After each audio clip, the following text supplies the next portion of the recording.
ఢిల్లీలో తెలంగాణ సీఎం రేవంత్ రెడ్డి పర్యటన కొనసాగుతుంది. రెండో రోజు పర్యటనలో రేవంత్ కాంగ్రెస్ అగ్రనేతలను కలిసే అవకాశం ఉన్నట్లు తెలుస్తుంది. నిన్న ఢిల్లీకి వెళ్లిన సీఎం రేవంత్ సిడబ్ల్యూసీ సమావేశంలో పాల్గొన్నారు. తెలంగాణలో జరిగిన కులగణనపై సమావేశంలో వివరించారు.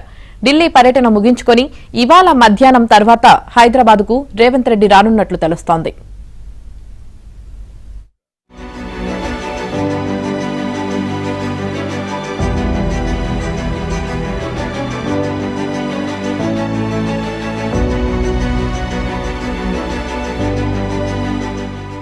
వివరించారు. ఢిల్లీ పర్యటన ముగించుకొని ఇవాళ మధ్యాహ్నం తర్వాత హైదరాబాద్కు రేవంత్ రెడ్డి రానున్నట్లు తెలుస్తోంది.